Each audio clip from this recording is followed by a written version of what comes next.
The topics and opinions expressed in the following show are solely those of the host and their guests and not those of W4CY Radio, its employees, or affiliates.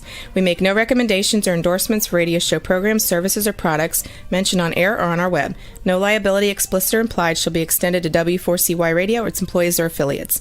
Any questions or comments should be directed to those show hosts. Thank you for choosing W4CY Radio.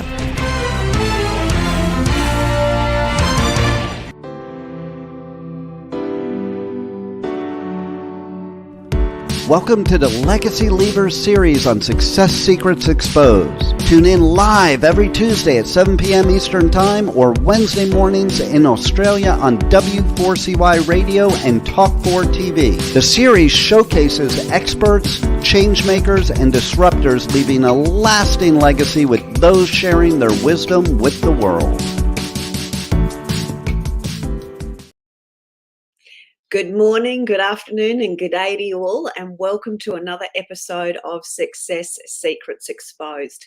Today's topic is conscious sales, and today we have an extraordinary guest, Nina Concepcion, a multi-six-figure conscious sales coach, speaker, mentor, best-selling author, and the CEO at the Institute of Conscious Sales.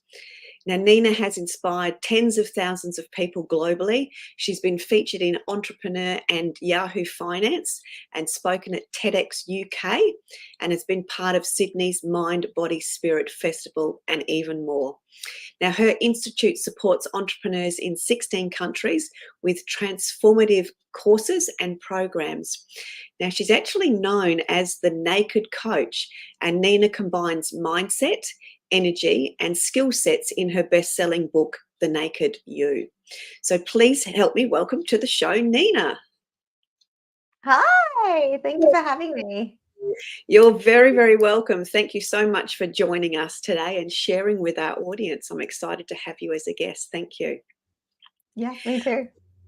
Yeah, cool. I'd love to start, and I didn't want to do any spoiler alerts at the beginning, so I'd love you to share a little bit of your backstory of how you have come to where you are in this conscious sales space. Oh my goodness. I'm going to do my best to condense this story into a shorter version. But I guess I was always that strange kid in high school that was always asking existential questions at a very young age. So I grew up as a Catholic, being Filipino, that's my background. And I remember being in religion class and asking, why did Jesus have to die for us to go to heaven? What's the purpose of life? What do we do after we get a job? Then what? Like, surely there's more to life than just studying, getting a degree, working and dying. And people couldn't really answer my questions. And so when I finished school, I studied in university, which was just something that I thought made sense. It wasn't really anything I was passionate about. I remember going to the careers advisor and even asking them, what do you think I should do? Like, can I have some ideas of what I could study? And I found that it didn't really help. So I ended up venturing down exercise physiology. That's the degree that I have. But halfway through my degree, I had in between my double degree, actually, because I realized I didn't want to do that. So I started to do a double degree in PE teaching. And in between my double degree, I've always been someone who has loved working. I've loved earning my own money. I've loved being of service. I've loved getting out of the house and just keeping busy. And so in between my 3-month uni break after my first degree, I remember thinking, I've got 3 months. Why don't I just go and get a part-time job or a full-time job for those 3 months? Yeah. And I thought, what am I interested in? What's something that I would want to learn? I've always been fascinated by property. Every time I go to someone's house, I always want to say, like, can I have a tour of your house? Can you show me what your house looks like? And I remember I applied in Australia. We have something called Seek. I'm not sure if this is an international broadcast or not, but in Australia, we have something called Seek, which is an online platform for looking for jobs. And I remember I applied for every single receptionist role on Seek. There were so many pages, hundreds of applications, because I thought, I'm a people person. I'm happy to answer phones, and then I can learn about real estate. And one place called me back. I had no experience whatsoever. But they called me in, and long story short, I applied for a 3-month receptionist role, but they offered me a 12-month sales role. Yeah. Yeah. So completely not what I asked for. But it was the first time in my life where I was posed with making a decision between choosing something that I knew I was unhappy in, but I was comfortable in, and something that had the potential for more, but was way outside my comfort zone and was not exactly nothing that I was looking for, right? And at the time, it felt like a really difficult decision. And I talk about this a little bit on my TED Talk. But really, I'm the sort of person where I would rather try something and fail than wonder what if. I don't want to get to the end of my life and wonder, what if I could have done better? What if I did this? And what if I did that if I wasn't scared? And so I thought, you know what? I'm not enjoying what I'm doing at university. I may as well give this a go. So I deferred my double degree, and I worked in real estate for a year. And that's really when I got trained in sales. And my boss at the time was incredibly integrity driven, and he was the best mentor that I could have had at that time. And it was my second year in real estate. I had bought my own home, moved out of home. I was like 21. I became the fourth highest salesperson in the company. I was training the new staff coming in. I was in the process of opening up my own office. And then I went to a personal development event and met the amazing Brendan Bouchard. And so this is back in 2012, right? There was like 100 people in the room. No one knew who he was. And I could go up to him and get a photo. Like, this is how long ago it was. Like, no one knew who Brendan was. Yeah. But I remember sitting there being so inspired.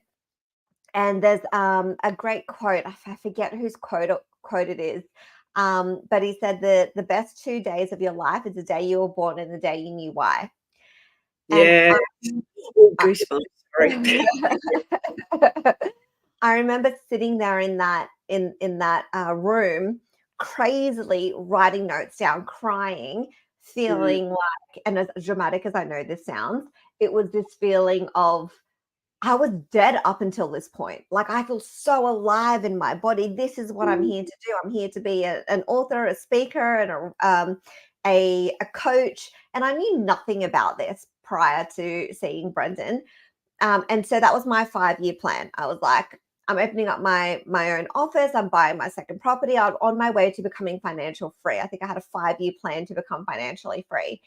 And then I was going to pursue this new dream of being a coach, a speaker, and an author. Yep. But I went back to real estate, and my heart just wasn't in it anymore. I loved it at the time, but it's kind of like when you catch up with an old best friend and it's been years and you just realize that there's not really much in common with them anymore. But it's not that they've changed, it's the fact that you've changed, and just something had shifted within me, and mentally I was already looking forward to that next chapter of my life. And so that 5-year plan became 2 weeks. I ended up leaving real estate. And I'm not saying that that's necessarily the wisest decision, but it was my journey. But it took 7 years for me to build my business to its first 6 figures. And so that was, that I've been coaching now for coming up to 11 or 12 years. And I remember feeling like, because I started off as a life coach when I was posting about my life and traveling and, moving out of home. I had people just started messaging me on social media, asking me for advice, asking me to be their coach. And so I was their life coach. And then I started doing life and business coaching, and I just found that there was something still missing for me. And I remember it was 2020, just before COVID. And I remember thinking to myself, there's some really great books by T. Harv Eker. And one of the things that I got obsessed with looking for an answer for was, where do I provide value in the marketplace? Where is something that the marketplace values, and where is the value that I can uniquely and specifically provide to that marketplace? And I remember after asking myself every single day, multiple times a day for months, one night it just landed for me. because people kept asking me, would you go back to sales? Would you go back to sales? Sorry, there's something in my eye. And I was like, no, I wouldn't go back to sales. I love the conscious community. I love working with entrepreneurs. I love working with people who, have a vision for themselves. And it was funny because it was actually a combination of both. It was a combination of the sales and combination of working with the people who I wanted to work with. And that's where really conscious sales for me was born. And that was back in 2020. Yeah, thank you. And do you think that mentor that came out of real estate is the pinnacle as it related to the you mentioned integrity, and a lot of people, when we think of sales, will automatically go used car salesperson, sometimes real estate person, and go, they're just trying to sell me stuff. Even as speakers at the front of the room, do you think because you had a good mentor in the beginning as it related to sales, that gave you the heart, the real truth that sales is, which is that service element? Was that absolutely? Yeah. Again, it's something that I talked about on my TED Talk, but it's one of those things where I'm already someone who's quite strong in my own values anyway, but to have a mentor who has an alignment of values and who can pave a bit of a path for me of, you don't actually have to be anything other than yourself. And it's not necessarily that he said those words, but he never put any pressure on me to be pushy, to be manipulative, to lie. And I remember one of the things he said to me was, if a customer is treating you with disrespect, you don't have to work with them. Like, just tell them I won't be spoken to like that, which is definitely very different to, I guess, most sales culture. It's like, no, you got to do whatever you need to do to get the sale. The customer's always right, even if they're treating you like crap. And when I started out in real estate and I was posting on social media, I had a lot of people ask me, should I get into real estate? Or I've started real estate and this is what's happening. What do you think? And I said, and I'd always tend to attract people who have the same values as me. So I'd say to them, what's your mentor like? What's your boss like? What are they inspiring or encouraging you to do? Because if there's a clash in values already, it's very difficult to learn the ropes, especially in a role in an industry that you're new to, if you don't have a empowering role model. And it's also one of the reasons why sales does have such a high turnover of staff. Like, not only do you need thick skin, but it also does test your own values and your own morals, because there were people in the office that I worked in that were manipulative, that did lie, that did say anything to make a sale. But my boss never put any pressure on me to have to be like that. You're empowered to be yourself and find your true service and path in that industry, which is awesome. So coming back now to the legacy element, with such a beautiful backstory, with some great mentors and strong values, as you've said, what's the quest that you want to share with the audience? What's your quest now that you want to bring to the world as it relates to leaving a legacy behind? Yeah, it's really interesting because I think when we get into this personal development world, for starters, we realize that there's so much stuff we need to work on constantly. It's like, what is wrong with me? Why are there so many things I didn't realize? Right. And it's a bit of a weird awakening. Yeah. And I think that just as you get older, I've found personal development, I don't know what, 2012, like 14 years ago. And I think as I've, weaved in and out of that world, from being incredibly obsessed to being a seminar junkie and thinking I'd rather be broke and spiritual than financially abundant and not happy, it's finding that middle ground. And one of the things I've really had to check myself on, and something that tends to always happen whenever there's birth about to happen, is a bit of an ego death, a bit of okay, so why do I actually really want this? Why does this actually really matter to me? Like, what am I really fighting for? And now that we have, I'm a mum, I've got a 6-year-old, we have another one on the way. It's just really making me assess, what do I really want in my life and what's important to me? And I think there's always been a part of me Like most of us ambitious entrepreneurs in the spiritual space, we're very much like, I want to change the world. I want to speak to millions of people. But I've definitely come into a place of, as long as I'm doing what I love and I'm being of service and I get to enjoy my time with my family, for me, that is the most important thing that I keep in mind now on a day-to-day basis.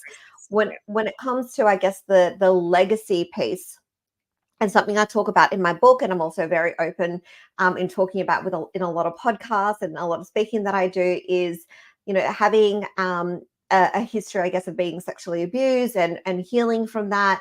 I do want to do quite a lot of philanthropy work in that area. But I think that sometimes the pressure of like, what does that mean? Like, how much impact can I actually make when it's such a big problem in the world? It's like, I just need to do my part. Like, how can I just keep shining my light, keep being me, and keep just making those little ripples? Like Maya Angelou said, like, you're never really going to understand the impact or grasp the impact that you can have in one life. Like, I completely changed the trajectory of my life because of Brendan Burchard, and he doesn't know. Like, I've tried to reach out to him. I've been to his other events, but now there's thousands of people at his events, and now you can't get anywhere near him. Even with VIP, it's like it's still a room of 50 people, right? So it's he doesn't know the impact that he made on my life. And I know that, Brendan Burchard's one of the biggest influences of our time. However, even when I talk to people in this space, like, Sally, a lot of my other friends who are entrepreneurs, and, we're entrepreneurs who are relatively small fish compared to someone like Tony Robbins and Brendan Burchard. But we all have stories of people saying to us, oh, that one thing you said to me 5 years ago, or the one thing you said to me a decade ago, did you know that I've gone and done this now? And it's like, what? Like, that's amazing. I didn't know that that's what you've done. And so we really just I don't think we can truly grasp the impact that we make. And I think for me, rather than focusing on like, what's my legacy, I'm focusing on how can I just show up as the best version of me for me, my family, and then my wider community. Yeah, and then as a result of that, the ripple effects, as you say, that just those, and isn't it those little tiny incremental ripple effects that actually do make the legacy up? So I think that's such incredibly wise words. Beautiful. Now, you also talk in your book, and obviously around conscious sales and communications. Can you explain what that is as it relates to a methodology? So for those that don't know, that would be a great explanation for the next step. Yeah. So my definition of conscious sales is a definition that I've come up with. It is very wordy. I am aware of that. But there's a lot of descriptive words that are really important in the definition of what conscious sales is. And so conscious sales is a heart-centered, ethical, and integrity-driven approach to sales that empowers the individual to invest into themselves when it's in alignment with their own values. So the reason why it's such a wordy definition is because it's literally the opposite of what most people think to be as sales. It's not sleazy, it's not manipulative, it's not pushy. I'm not here to convince anyone. I don't even like to use the word convince. If someone says, oh, convince me, I'm like, well, I'm not here to convince you. Like, that's not what I'm here for. So it's also empowering someone to make their own decision. Right? It's not about trying to force someone to make a decision. And it's heart-centered, ethical, and integrity-driven. I am very clear, especially when it comes to when I'm speaking to a lead in my own business and I'm speaking to somebody who potentially wants to work with me. If I do not feel like I can help them, if I do not feel like they're going to get value from me, if I do not feel like we are a good match, even personality-wise, I am going to tell them. Because that is the best thing I can do to be of service for that person. And so, a lot of my clients, particularly those who I guess are starting out in the coaching industry, they say, oh, but I feel weird reaching out to people and with the intention of pitching them. I said, that's never the intention. The intention is never to just reach out to people on social media just to pitch them. And if you have that mindset, which comes into the methodology, then that's the energy that you're going to portray. And so, conscious sales is a combination of three things: the energy, the mindset, and the skill set of sales, because traditional sales typically focuses on just the one, it focuses on the skill set. But I like to focus on the energy and the mindset as the foundation, and then the skill set as the thing that ties everything together, because you can have the right energy and the right mindset, and if you're speaking to people and you're speaking to enough people, you're going to make sales. You don't even need a high level or even a certain level of skill set in sales, because eventually you're going to learn, even if it's going to be a little bit messy, even though you're going to stumble, even though you're going to probably continue to make some mistakes, you're bound to make sales, right? In sales, it's a very famous saying, it's a numbers game. If you speak to enough people, you're going to make sales. So the skill set then allows you to be more effective and efficient at refining how you communicate, so that you can then speak to less people and make more sales, and also attracting the right sort of people, your ideal clients. But a lot of people focus on the skill set. Oh, I don't have this and I don't have that. It's like, you need to just come back to your heart. You need to come back to, what is your intention? What is your mindset? And so when a lot of people who are starting out, especially in the coaching industry, are saying to me, oh, but I feel bad, like reaching out to people and pitching to them, I always remind them the very, very, very first thing that we do is we build rapport with that person. Is there a genuine connection? Because statistically, 1 in 3 people will like you, 1 in 3 people won't like you, and 1 in 3 people don't even know if they like you or not. I love it. So something that my boss told me in real estate and always stuck with me, because the sooner you can accept that 1 in 3 people just aren't for you, 1 in 3 people just don't even know if they like you, and you just got to find the 1 in 3 people that you do have a connection with. That's the starting point. And then we look at, how can I provide value, however that looks, whether that's referring them to a friend, referring them to Sally, sending them to another coach, or this is actually something I feel like I can really help you with. Do you want to know more? It doesn't have to be me, and I'm not attached to it being me. It's just, where can I provide value? And that's something that, I did a post on Instagram about this, I think about a year or two ago. And I used the analogy of like a man on a date, like flopping out his package. Like, stop flopping it out, guys. If you're coming into social media and pitching right away, that's exactly what you're doing. People are like, what? I didn't want that. Why are you showing me that? I didn't ask for this, right? And it feels intrusive, just pitching something from the get-go. But we really have to, I think it's really important for us to go into these conversations genuinely wanting to just find out who they are and if there's a connection with that person first and foremost. Yeah, love that. We call that, we've got a version of that in my community, the backpack guy, the guy that comes to a date with you, comes to have a coffee with you on the first date, and he's got his backpack there, and when you ask him what the backpack's for, he goes, oh, you never know where it's going to end up.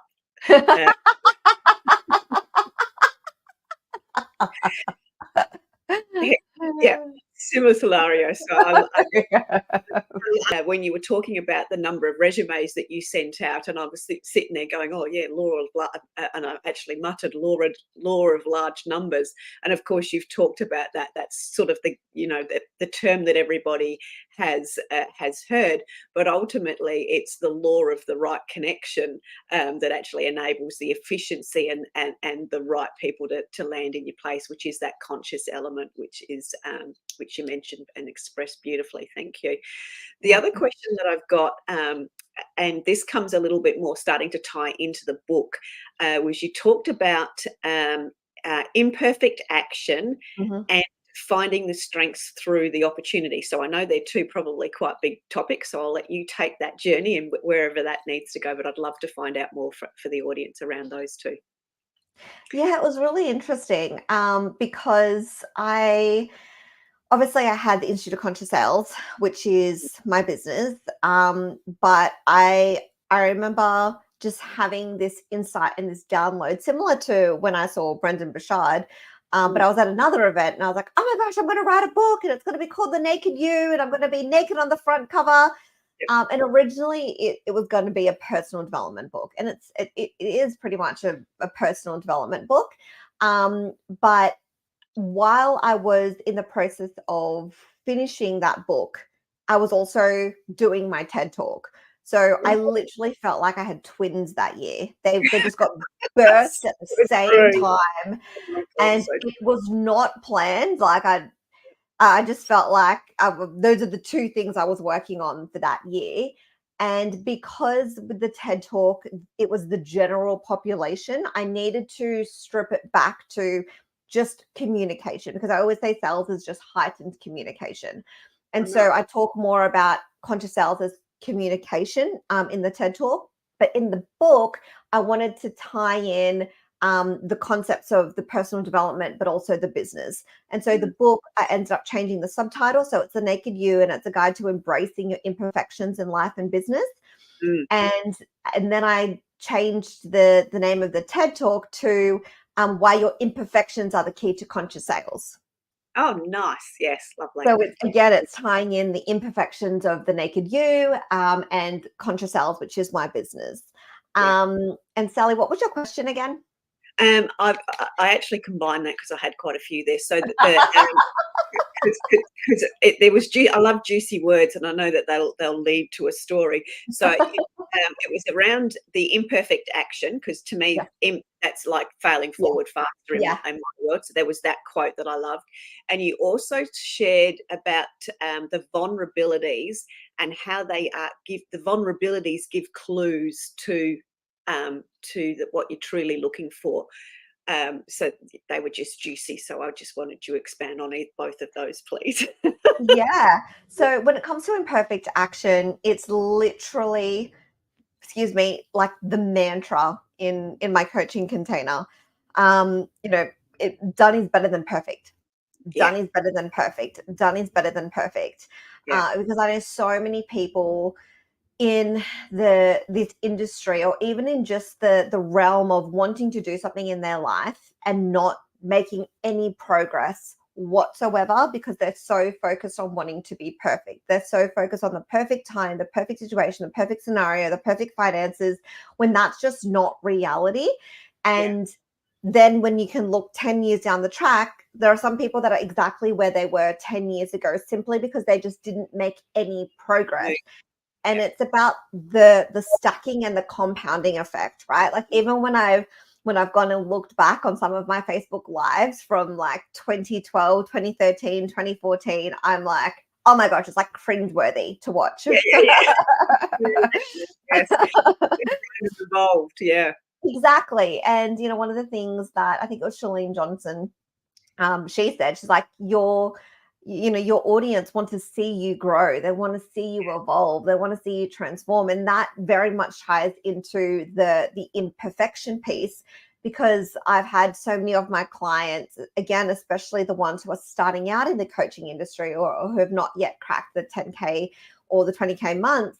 They're quite insecure about, but I don't have a big audience, but I don't have this, and I'm not making the money I want because of blah blah blah. Like there's always excuses that we can find, but you don't actually need a big audience in order to make a lot of money. You also a big audience also doesn't necessarily equate to making a lot of money, and it's such a big misconception on social media and being in this space that we're in, and it's fascinating because when we, and I've said this to my clients again, because they have a very similar value to me, like our values are very aligned. So I had one client, and she's so lovely. Her name's Erica, and she was living in Singapore at the time. So she had quite a strong Singaporean accent, and she was always really nervous about public speaking and going live. And she was a bit insecure about her accent. But I love her mindset around, I'm going to push myself. I'm going to get outside my comfort zone. I'm going to lead with service, as opposed to focusing on my own insecurities. And that's, again, one of my other quotes. We beat imposter syndrome when we shift our attention from self to service. I'm constantly reminding my clients. You better just say that again. We beat imposter syndrome when we shift our attention from self to service. Beautiful. Thank you. And so she really embodied that. And I remember we were having a session and she said, I really want to challenge myself. And I said, okay, why don't we do 7 days of lives? Like, the only intention is for you to get outside your comfort zone and for you to get more comfortable speaking and sharing about who you are and what it is that you do and the value that you provide people. And it was literally just her getting outside her comfort zone. It wasn't a lead gen. It wasn't to try and get clients. It was for her own growth. And she said, but what do I do on the first one? I'm so nervous. Like, what do I say on the first one? I said, say that. Say exactly that. Share the facts that this is nerve-wracking for you and you've never done this before, but you're doing it to get outside your comfort zone.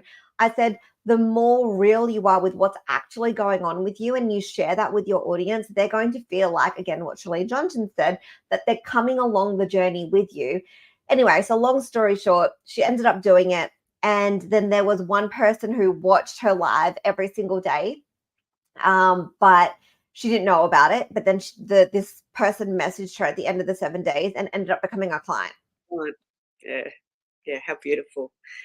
And that is the imperfection of success when you're outside of your comfort zone. And there's also, I remember something that one of my first ever spiritual business mentor. So after I left real estate, I found a mentor. And one of the things he said to me, and it also ties very much into the teachings of Dr. John Demartini, which is why I feel so blessed that I could interview him in my book. So the interview of that is in my book, and he wrote the foreword for my book as well. But one of the things that I learned from my mentor and from Demartini is the fact that the people can tend to automatically pedestal you if they see you as the authority, if you're the speaker, if you're the coach, if you're, the person teaching something. So the sooner you can pull yourself off the pedestal, the sooner they can see you as, like, it's achievable for me too. Because what happens is when we pedestal people, we unconsciously want to pull that person down or be higher than them, which is something that we do unconsciously.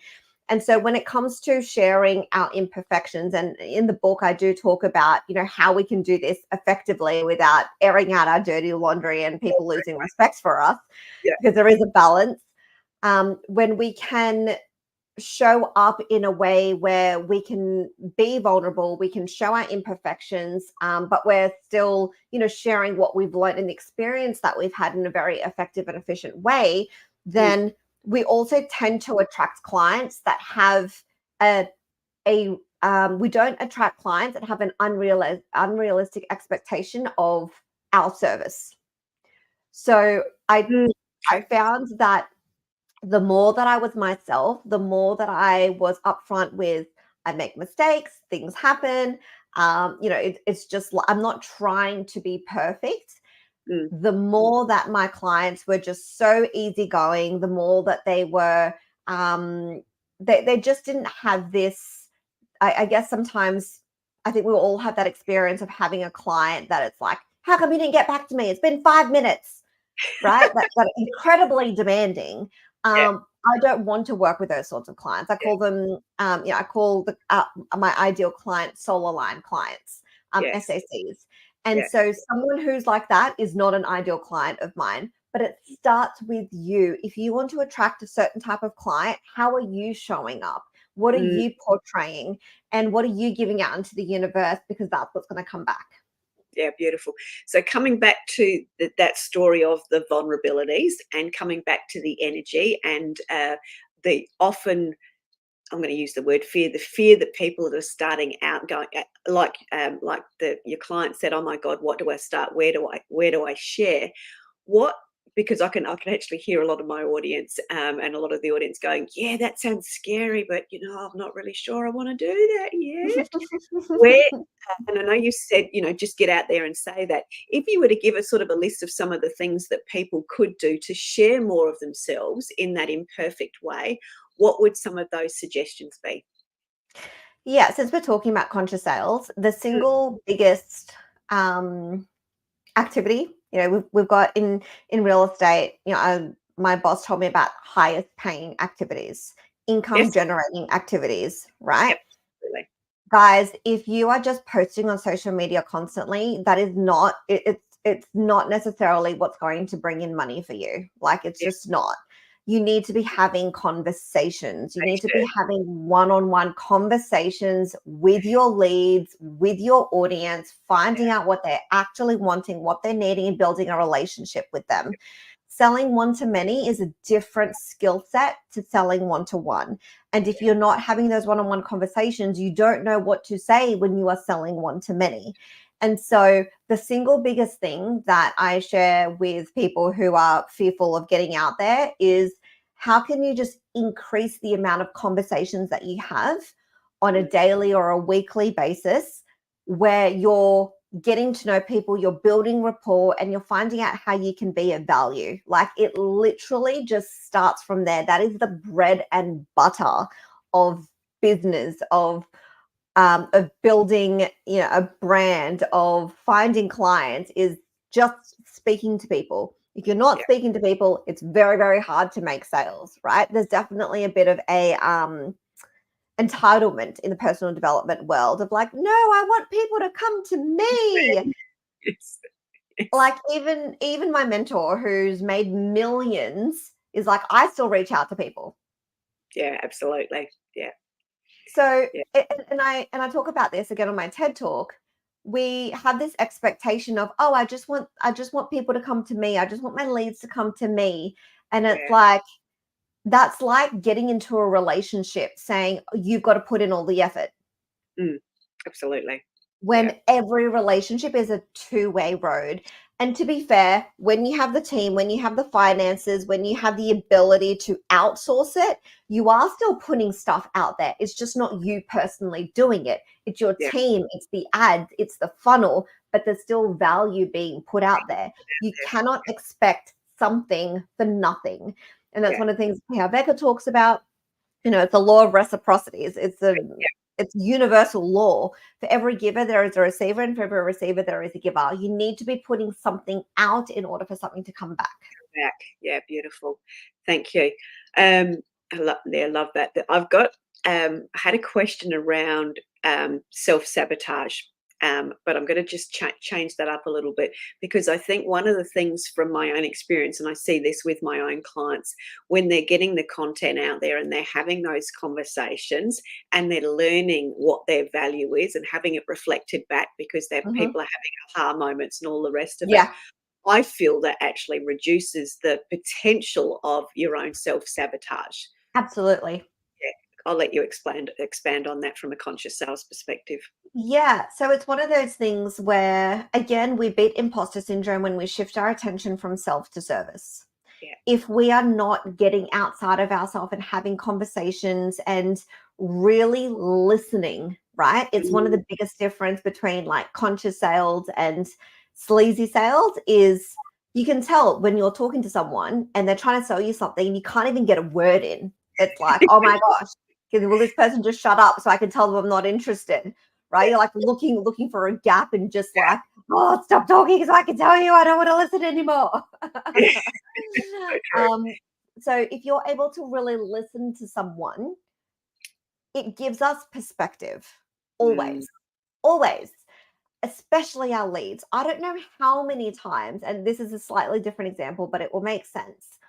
I say to my clients when they get their first few coaching clients, make sure at the end of every coaching session, you ask that client, what was your biggest takeaway? 80% of the time, it's something that they didn't think.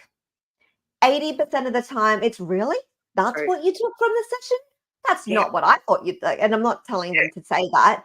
But when they're talking to me and they're reflecting on what the biggest takeaway was, it often isn't what you think it's going to be.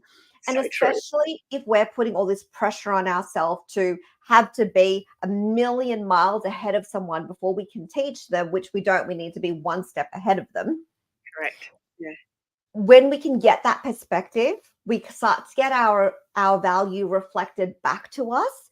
And that's the reason why, I love that quote about imposter syndrome, because when we're going into a conversation and we're listening to where that person is, rather than being in our own head, thinking about our own insecurities, and rather being in a place of like, how can I help you? How can I be of service? Like, I want to understand. Tell me what you're going through. Your mind will go to looking for a solution instead of focusing on the problem. And so if you're looking for the solution, there will be things about what they're saying that you just would not have picked up on if you were sitting there in a room by yourself, not talking to anyone. So true. Yeah. And so many times I say to my clients who are starting out, you will not really see the value that you have until you start getting in front of people and until you start working with clients. Yeah. The moment you start working with clients and it starts getting reflected back at you, you'll be like, I'm pretty good at this. I actually know quite a lot. And honestly, it happens every single time. Like every time. Yeah. Even going from, for me, life coaching to business coaching to sales coaching, it came from me just having conversations with people in my network, with people who I had a connection with. And I can literally think of 5 to 10 people off the top of my head who, when they came to me, I said to them, so why are you coming to me? Like, what do you think I can help you with? Because I didn't know. I'm like, why are they coming to me? I feel like they already know what I teach. And they'll say something like, I feel like you can help me with this. And I'll say, actually, yeah, I can. And it's opened up a different realm for me that if I wasn't listening, if I wasn't in that mindset, if I didn't have that one-on-one conversation with them, if I wasn't open, I wouldn't have realized that there's another little element of value that I can provide for a certain type of person. I wouldn't have known that unless I had those conversations. Yeah. And so I say to a lot of people, like, you just need to get out there. You just need to have more conversations and you just need to be open to what it is that they're saying. And again, ask yourself, how can I provide value to you? Where can I be? And I literally will ask people, Sally and I know Jem. I wouldn't be surprised if he's been on here as well. And when Jem and I, when Jem and I connected, I was like, how can I support you? Like, what can I do to support you? And it can be as simple as that. And it could turn into a friendship. It can turn into a collaboration. It can turn into a client. It can turn into a different business opportunity.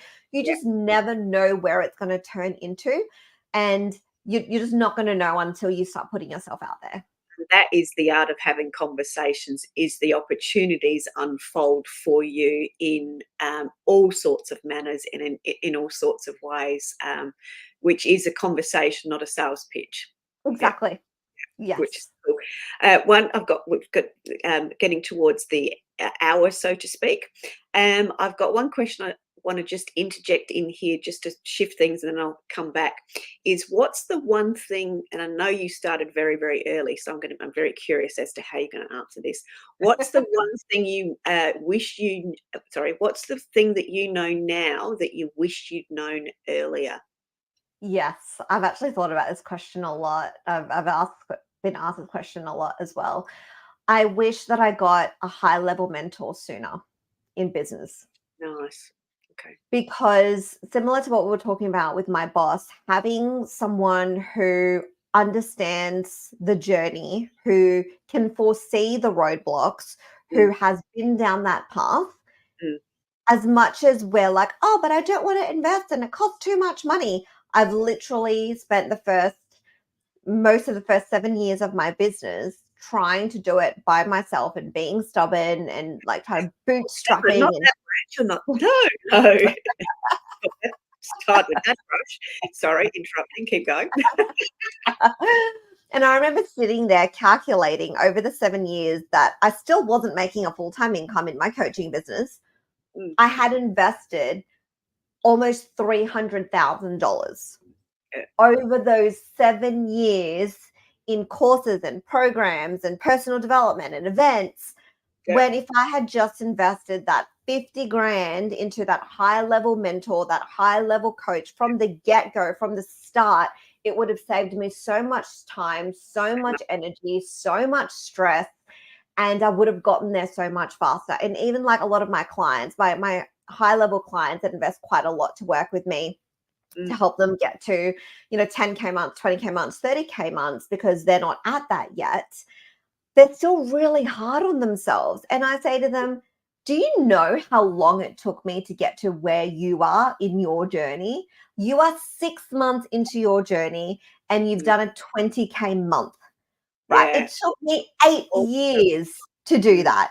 8 years, right? And I think it's really, really easy for us to doubt ourselves and to always look at, oh, the grass is always green on the other side, especially on social media. It's like, oh, but look, there's this millionaire and this millionaire and this millionaire. This person's doing well, because people tend to always post about what's going well in their life and how amazing things are going, Not the other instead side.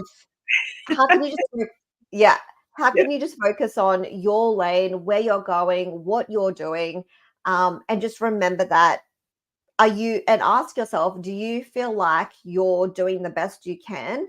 And if you don't, then what support do you need to help you get to that next level? And are you willing to get that help?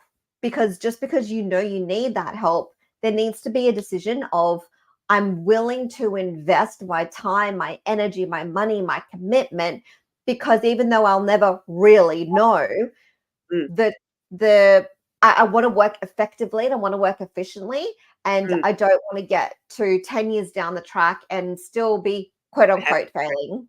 Yeah. No, not actually failing, but quote unquote, I feel like I'm a failure, I'm failing, simply because you just didn't get the help. Yeah.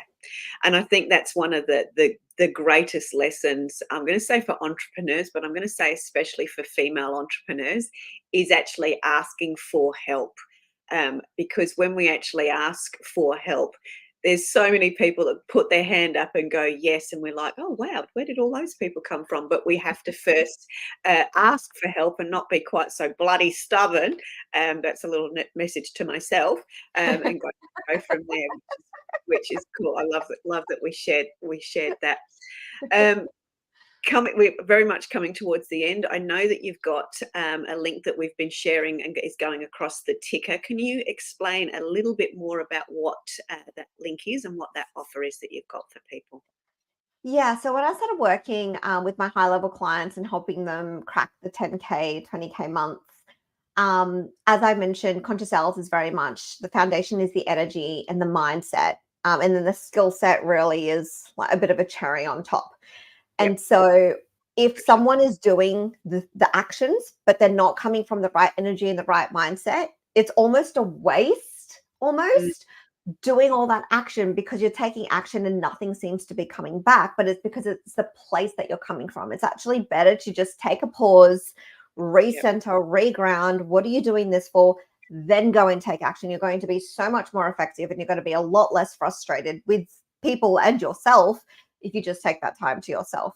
And so I remember, especially because obviously mindset can take a while to shift, right? Like, I literally feel like a broken record sometimes, and I'm happy to do it, but I feel like a broken record when I'm saying the same things over and over and over again every single week to my clients.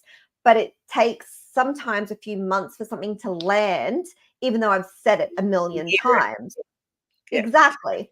It's like watching a movie for the second time, or watching reading a book. You're like, oh my gosh, how did I not see this the first time? It's exactly like, oh my gosh, Nina, I get it. I'm like, hooray, amazing. And so when it comes to the energy and the mindset, there's some key things that I continually talk about.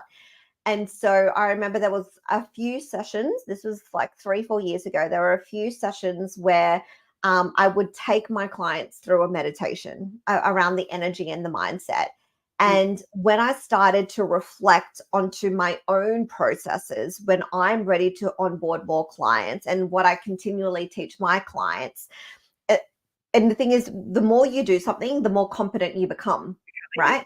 So you start to see more of the patterns. And that's why I always tell people, don't create a course when you don't have any clients. Like, go and get clients, and then the course will create itself. But I was doing this meditation with them, and then I got really clear on the fact that I got really clear on what those actual pieces are. I think there's like 7 or 8 pieces that I make sure that I always do when I'm ready to onboard a bunch more clients. And so I would take my clients through this meditation, and they just got so many amazing results from it. It would put them in the right mindset. They'd work less and get a lot more leads, or they'll do the same amount of leads, but they'll get or the same amount of contacts, but they'll get more leads, they'll get more calls, they'll feel better on their calls. They're attracting more of those soul aligned clients. And so I decided to, when I was building up my funnel, I decided to convert and record that meditation. I didn't convert it, re-record that meditation professionally, and really making sure that I literally had a checklist as I was because I wasn't reading the meditation. It's a very intuitive meditation, but I had points to cover during that meditation. And it's a 7-minute meditation. I was very clear on not going for 20 to 30 minutes because I'm a mum and I'm like, 20 minutes. I don't have that time right now. I'm not going to do it. But 7 minutes, you guys can literally sit on the toilet and do your meditation. So I call it a soul client attraction meditation. And it's literally what I've given my high level clients who have invested tens of thousands of dollars.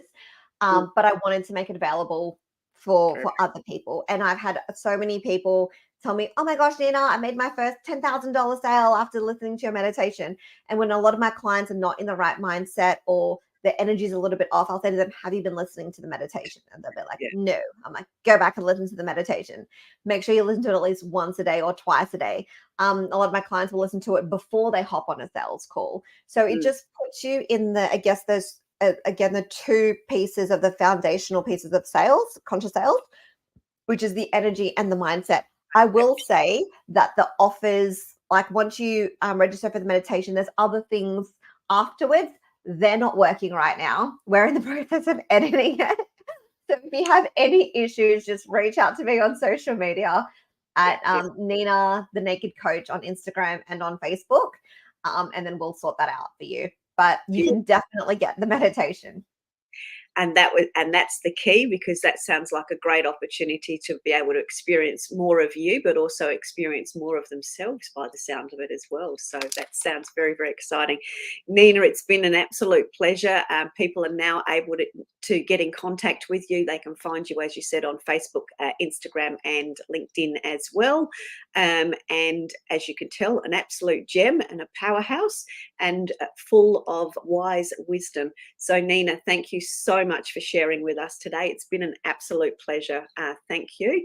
And we will look forward to seeing you next week on another episode of Success Secrets Exposed. Bye for now. Remember, if you want to be sought after and sold out, as well as being known as the obvious expert in your industry, you need to speak with Sally, our host of Success Secrets Exposed. Sally is the founder of Monetize Your Content, a done-for-you content marketing agency that helps you be easy to buy. See you next week on another episode of Success Secrets Exposed. Tune in live every Tuesday at 7 p.m. Eastern Time or Wednesday mornings in Australia on W4CY Radio and Talk4 TV.